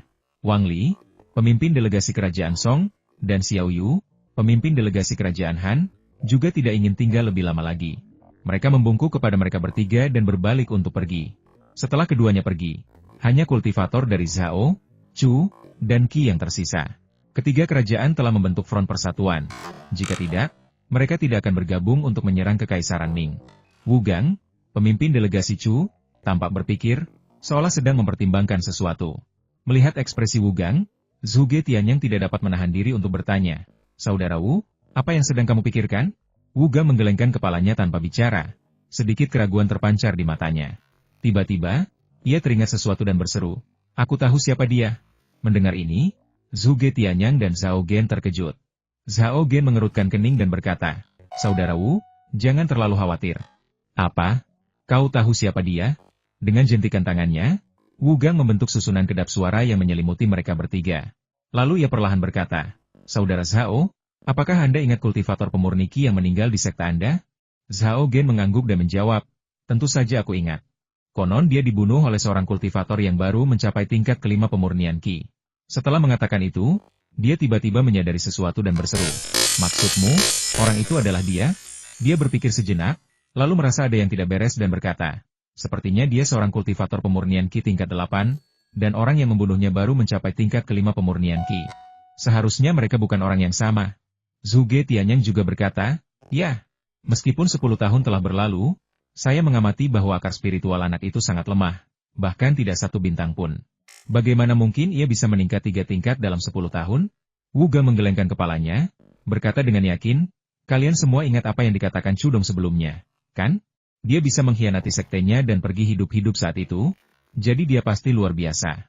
Lagi pula, pernahkah kalian melihat seseorang dengan akar spiritual di bawah 1 bintang berkultivasi hingga tingkat ini? Kalau aku tidak salah, dia pasti punya rahasia. Bahkan mungkin, ada harta karun." Sekalipun Zhuge Tianyang dan Zhao Gen bodoh, mereka pasti mengerti arti kata-kata itu saat ini. Tatapan Wu Gang semakin dalam, kilatan kebijaksanaan terpancar di dalamnya, dan ia berkata dengan suara berat, "Jika dia benar-benar tidak memiliki harta karun, mengingat kepribadian Chudong, apakah dia benar-benar akan menjadikan seorang murid pemurni Qi sebagai musuh sekte Tangshuan? Sekalipun dia pengkhianat sekte, bukankah harga ini terlalu tinggi?"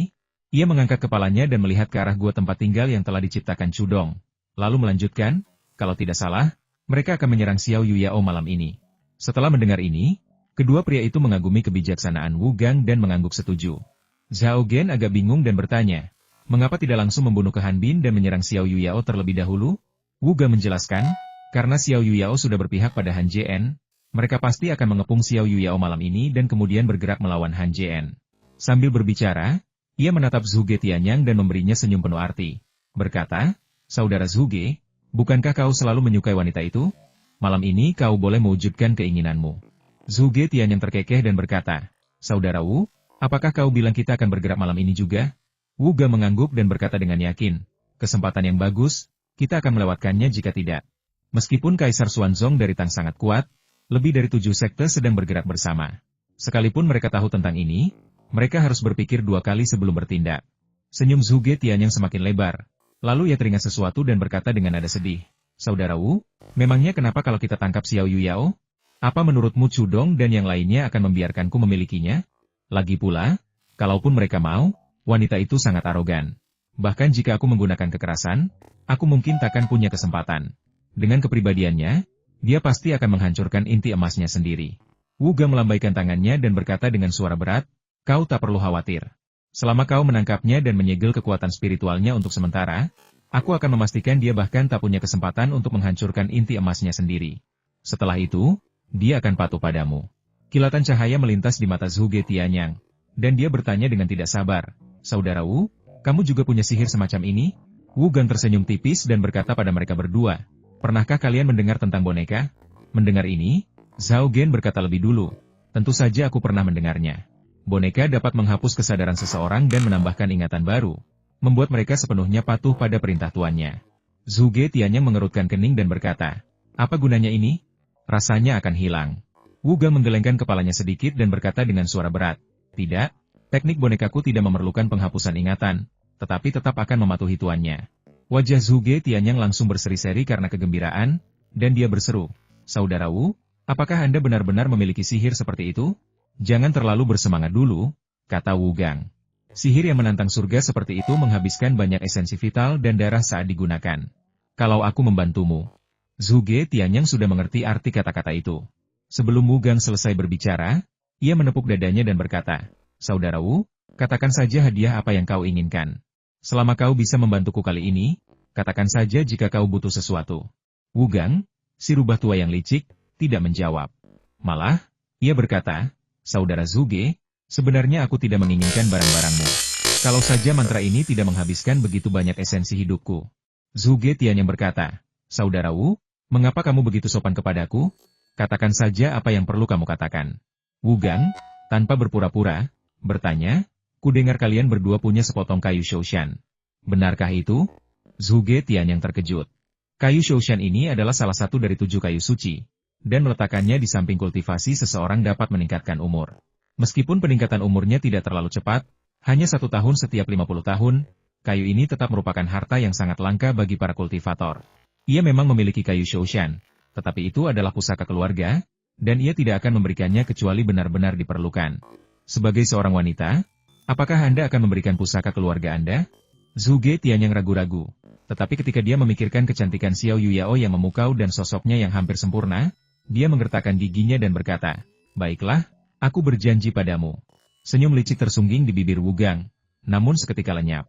Ia lalu berkata, "Karena saudara Zhuge sudah setuju, aku pasti akan memuaskanmu." Di dalam Gua Cudong di Lembah 9 Surga, 5 orang hadir. Selain 5 orang yang tetap tinggal, semua tetua agung sekte lain telah tiba. Biasanya, hanya 10 kultivator inti emas dari 10 sekte besar yang datang, tetapi kali ini 11 orang telah tiba. 10 lainnya semuanya adalah tetua agung dari 10 sekte besar, sementara yang ketiga adalah wajah yang familiar di seluruh dunia kultivasi kultivator yang sama yang memasuki Lembah 9 Surga 100 tahun yang lalu. Orang itu memasuki Lembah 9 Surga hanya dengan kultivasi pemurnian Qi, tetapi muncul setelah mencapai tahap inti emas.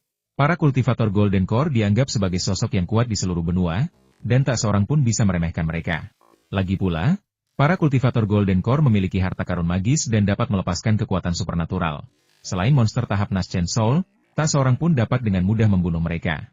Namun, pertempuran antar kultivator Golden Core jarang terjadi, karena mereka tidak akan bertindak gegabah tanpa kepastian yang mutlak. Lagi pula, pertempuran antar kultivator Golden Core dapat menghancurkan suatu wilayah hanya dengan jentikan tangan, dan nasib mereka sangat sulit ditebak. Kultivator itu bernama Wang Yi. Ia memiliki hubungan baik dengan Cudong secara pribadi. Setelah mengetahui bahwa seorang murid telah memasuki Lembah 9 Surga, ia pun ikut. Di dalam gua, wajah Cudong muram. Ia mendengus dingin dan berkata, "Kalian semua lihat apa yang baru saja terjadi. Si Jalang Xiao Yuyao itu benar-benar berbalik melawanku demi seorang murid tahap pemurnian Qi. Apa saranmu untuk kita lakukan?" Kilatan cahaya melintas di mata Wang Yi, dan dia terkekeh, "Kakak Chu, apa yang kau inginkan?" Alis Cudong berkedut, menyadari bahwa Cudong biasanya punya banyak ide. Dan dia berkata, "Apalagi yang bisa kita lakukan? Tentu saja, kita harus membunuh pengkhianat itu." Tak satupun dari mereka yang telah mencapai tahap inti emas adalah orang bodoh. Melihat sikap tegas Cudong, mereka tahu bahwa Han Jien pasti punya rahasia. Mereka juga mengerti bahwa meskipun Han Jien memiliki harta, mereka tidak bisa mencurinya. Jika mereka mencuri, mereka tidak hanya akan mendapatkan akses ke sekte Tangshuan tetapi juga menyinggung sekte Tianming.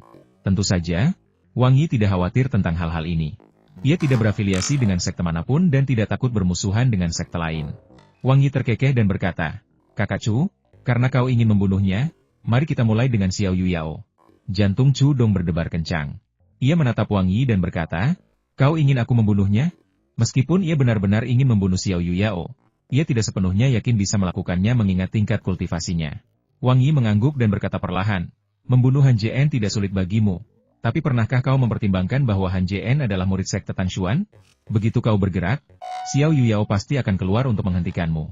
Saat itu, kau bukan hanya tidak akan bisa membunuh Han Jian, tapi kau juga akan diincar oleh Xiao Yuyao, dan kau tidak akan punya kesempatan untuk bergerak. Ia berhenti sejenak, dan melihat niat membunuh terpancar di mata Chudong. Ia melanjutkan, karena saudara Chu sudah memutuskan, segalanya akan jauh lebih mudah mulai sekarang. Selama kita menjebak Xiao Yuyao dan mencegahnya menyelamatkan Han Jian, kau bisa dengan mudah menghabisi nyawanya. Mendengar ini, Chudong bertepuk tangan dan berkata, hebat. Selama kau bisa menjebak Xiao Yuyao, Han Jian tetaplah tak lebih dari daging di talenan. Mendengar ini, semua orang tertawa terbahak-bahak. Wang Yi terkekeh dan berkata kepada ketiga pria itu, tuan-tuan, kita semua berada di perahu yang sama. Kalian tidak akan menolak, kan? Ketiga lelaki itu menggenggam tangan mereka serempak dan berkata, saudara Chu, saudara Wang, jangan khawatir, kami pasti akan membantu. Setelah selesai berbicara, salah satu dari mereka berkata, saudara Chu, saya punya suatu kondisi. Saya ingin tahu apakah kalian semua bisa membantu saya. Chudong tersenyum tipis dan bertanya, saudara Liu, katakan saja apa yang ingin kau katakan. Jangan pelin-pelan seperti perempuan. Liu Yu ragu sejenak sebelum berkata, karena kita sudah menyinggung sekte Tangshuan, kenapa kita tidak langsung menghabisinya saja? Sambil berbicara, dia memberi isyarat untuk menangkapnya. Mendengar ini, semua orang tercengang. Chudong tidak takut pada sekte Tangshuan, tetapi jika dia benar-benar menangkap salah satu tetua mereka, sekte itu mungkin tidak akan membiarkannya lolos. Memikirkan hal ini, Chudong berkata kepada Liu Yu, saudara Liu, tolong pikirkan baik-baik. Jika kita benar-benar menangkapnya, sekte Tangshuan pasti akan marah besar. Lalu, Liu Yu sepertinya sudah punya rencana. Ia melambaikan tangan dan berkata, tuan-tuan, kita tidak akan membunuhnya, tetapi menangkapnya. Melihat semua orang masih belum mengerti, ia memutuskan untuk mengerahkan seluruh kemampuannya dan berkata, seperti yang kalian semua tahu, penampilan Xiao Yuyao jelas termasuk 3 teratas di seluruh benua. Jika kita bisa mendapatkan wanita secantik itu akan menjadi hal yang luar biasa. Mendengar ini, semua orang akhirnya mengerti, tetapi raut keraguan muncul di wajah mereka. Wang Yi tersenyum kecut dan berkata kepada Liu Yu, saudara Liu, aku sungguh mengagumimu. Beraninya kau mendekati wanita-wanita sekte Tangshuan? Apa kau tidak takut sekte Tangshuan akan mengejarmu? Liu Yu berkata tanpa rasa khawatir, apa yang perlu ditakutkan? Ketika saatnya tiba, aku akan menanam benih cinta di hatinya, dan dia akan tetap mengikutiku sepenuh hati.